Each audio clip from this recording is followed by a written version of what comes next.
휴가 중에 인사를 드려보고 있는 크립토 마토입니다. 지금 밤이 많이 늦었기 때문에 많은 분들이 주무시고 계시지 않을까라는 생각이 드는데요. 자, 원래 제가 휴가 중간중간에 업데이트를 만들려고 했었는데 상황과 장소가 여의치 않아가지고 지금이라도 짧게 인사를 드려보고 있습니다. 자, 그동안에 굉장히 많은 사건들이 발생을 했었습니다. SEC부터 시작해가지고 인플레이션율 발표 및 연준의 금리 인상 중단 소식까지 언제나와 마찬가지로 정신없는 상황이 이어지고 있는 가운데 비트코인 같은 경우는 연이어서 하락을 이어가고 있습니다. 제롬 파웰 의장 같은 경우는 올해 2차례도 금리 인상이 진행될 수 있다라고 이야기를 했는데요.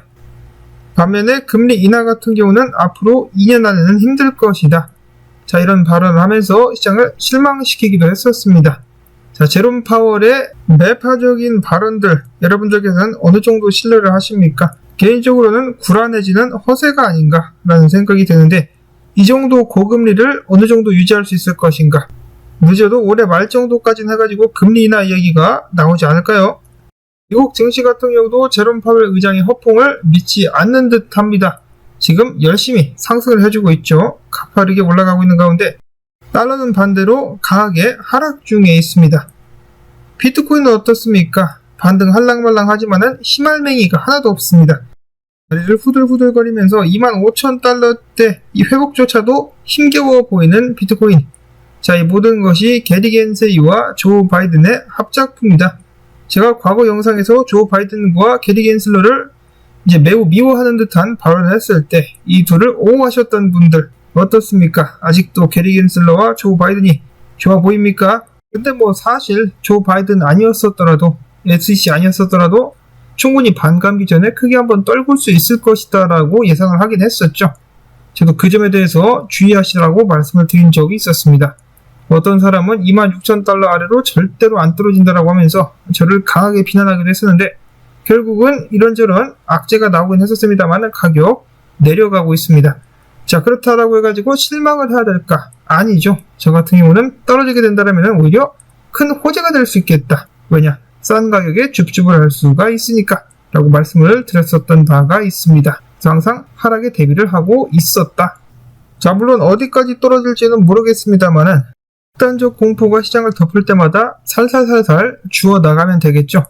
다음 불장을 향하여. 자, 그 다음으로 이어지는 미국 경제 관련된 소식. 미국의 신규 실업급여 청구 숫자가 26만 2천 건으로 증가세를 이어갔습니다.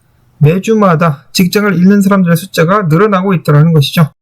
미국의 노동시장은 강력하며 경기 역시 탄탄하다는 주장과 정반대인 데이터라고 볼 수가 있겠습니다. 자, 과연 누구 말이 맞는 것일까요? 한쪽에서는 거짓말을 하고 있다.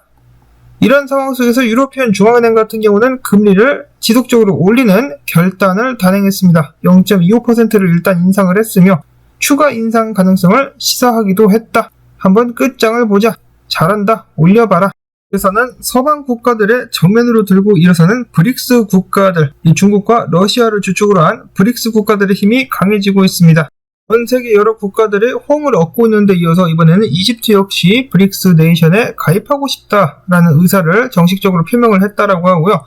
약 2달 전쯤에 15개 국가가 관심을 나타낸 것을 감안을 했을 때 더욱더 빠른 속도로 전 세계로부터 러브콜을 받고 있다라고 생각을 해볼 수가 있겠습니다. 거기에 이어서 아시아 같은 경우는 여러 국가들이 말레이시아도 그렇고요. 달러를 그만 써야 된다라고 주장을 하고 있는 가운데 이번에는 케냐 대통령 역시 아프리카 대륙 내에서 거래를 할 때 달러 사용을 중단해야 된다라는 발언을 하면서 아프리카 내에서도 반달러 움직임이 확실히 일어나고 있다는 것을 알 수 있게 해주었습니다. 자, 그러자 제닛 옐런 미국 재무장관 솔직하게 인정을 하기도 하는데요. 그는 최근에 미국 달러가 서서히 그 기축의 지위를 잃어가게 될 것이다 라고 이야기를 했습니다. 자, 이 양반이 이런 식으로 인정을 한다. 그만큼 상황이 좋지 않다라는 것을 알 수가 있겠습니다. 미국 달러의 미래는 어둡다. 자, 다음으로는 본격적으로 암호화폐 관련된 소식들을 들어가 보도록 하겠는데요. 여러 가지로 혼란스러운 상황이 발생을 하자 빠질 수 없다. 테더 퍼드가 또 일어나게 되면서 테더 가치가 살짝 떨어지자 테더사의 CTO 같은 경우는 이야기합니다. 들어와 언제든지 미국 달러로 상환해 줄 수 있어. 테더는 정말 단단하다라는 자신감을 보여줬었고요. 다음으로는 SEC가 발광을 한번 한 후에 바이낸스가 들고 있었던 비트코인 보유량이 줄어들었었다라고 합니다. 48,000개 정도가 줄어들었는데요. 이는 사람들이 불안감을 느껴가지고 비트코인을 인출을 했을 수도 있겠고, 혹자는 바이낸스가 비트코인을 시장에 던졌다라고 의심을 하기도 했었는데, 이에 대해서 바이낸스 측은 정면으로다가 그것은 사실이 아니다라고 반박을 한 바가 있습니다. 어쨌거나 SEC의 여파가 시장을 강하게 강타를 하고 있다. 자, 이러면서 암호화폐 망했다라는 분위기 다시 한번 시장 속에서 만연하고 있는 가운데 어떤 정보가 나왔습니까? 코인데스크에 의하면은 전 세계에서 가장 큰 자산 관리사 9조 달러어치의 자산을 관리하는 블랙락이 일반 투자자들을 위한 암호화폐 서비스 비트코인 투자 서비스에 이어서 비트코인 ETF를 준비하고 있다는 소식 나왔습니다. 자, 근데 여기서 재미난 사실, 그들이 투탁 파트너로 선택한 회사가 어디냐? 바로 SEC와 소송전을 벌이고 있는 코인베이스다.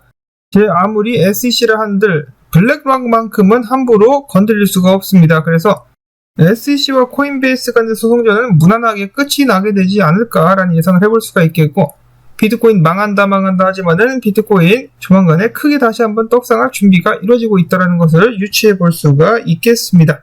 자, 물론 일단 블랙락 소식 같은 경우는 찌라시라고 하고요. 하지만은 충분히 큰 가능성이 있지 않나 라고 예상을 해봅니다.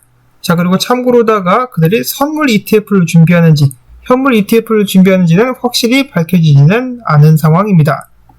이어서 홍콩 금융당국 같은 경우는 대형은행인 HSBC와 스탠다드 차터드로 하여금 암호화폐 거래를 진행을 해라라면서 압박을 가하고 있다라고 하네요. 까라면 까이 새끼들아 라고 하면서 암호화폐 관련된 투자 및 사업을 강요를 해주고 있습니다. 바람직한 강요가 아닌가.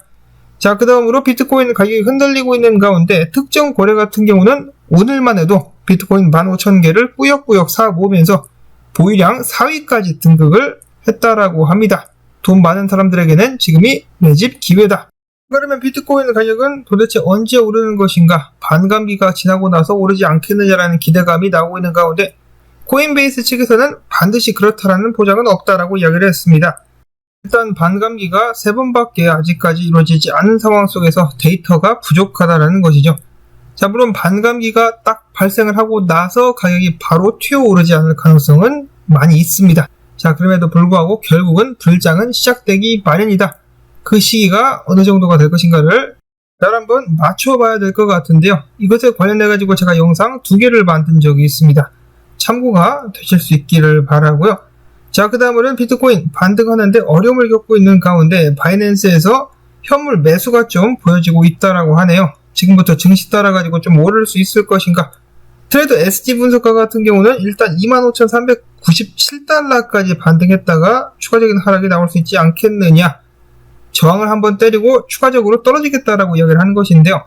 그도 그렇게 생각할 수밖에 없는 것이 지금 하락 추세죠. 저점과 고점이 낮아지고 있습니다. 추세를 뒤집지 않는 한, 저항을 뚫고 올라갈 수 있지 않는 한 하락 추세는 이어질 수밖에 없다. 그래서는 최근 하락에도 불구하고 긍정적인 전망을 아직까지 고수하고 있는 로만 분석가, 일본 기준으로다가 비트코인이 지지선을 아직까지 지켜주고 있는 가운데 볼륨이 낮아지고 있어가지고 조만간에 가격상에서 반전이 일어나지 않겠느냐라고 예측을 했습니다. 비트코인의 드라마 같은 역전, 과연 이번에 이루어질 수 있을 것인가? 그러려면은 지지 구간을 반드시 지켜줘야만 되겠습니다. 자, 이더리움 같은 경우는 일봉으로다가 202평에 간신히 엉덩이를 걸친 채 버텨주고 있는데요. 이 자리에서 반등할 가능성이 충분히 있습니다. 그렇게 되기 위해서는 비트코인이 반드시 좋은 모습을 보여줘야만 되겠죠. 자, 그러나 크립토 체이스 같은 경우는 반등을 한다 할지라도 결국은 데드캣, 반등받고 추가적인 하락이 나오게 될 수 있다라고 상황을 예측을 하고 있었습니다. 자, 여러분도 아시다시피 최근에 여러 가지로 혼란한 상황들이 지속이 되었었기 때문에 그 어떤 일이 발생해도 이상하지는 않을 것 같습니다. 그래서 당연히 추가적인 하락도 예상을 할 수도 있겠지만은, 그럼에도 불구하고 지금부터 가장 크게 무게를 둬야 되는 부분은 반감기, 그리고 달러의 약세, 블랙락 같은 거대 기관의 움직임이 아닌가, 여기에 중점을 둬야 되지 않나 라고 말씀을 드려보면서 휴가 중 업데이트 영상 여기서 마무리를 짓도록 하겠습니다. 주무시고 계실 분들 부디 깨지 않으시기를 바라고, 저는 아마도 휴가가 끝나고 다시 인사를 드릴 수가 있을 것 같습니다. 몇몇 분들께서는 채널 망한 거 아니냐라고 우려를 해주시기도 했었는데요. 망한 건 맞습니다만은 아직 포기는 안 했죠. 불장이 화려하게 꼽히는 그날을 다시 한번 기대해보면서 나온 정보들 도움되셨다면 토마토밭 일당 주기, 오늘도 마찬가지로 광고 영상 한 편만이라도 마지막까지 봐주기 여러분들께 부탁을 드리면서 저는 다음에 새로운 소식 가지고 인사를 드리도록 하겠습니다. 안녕히 계십시오.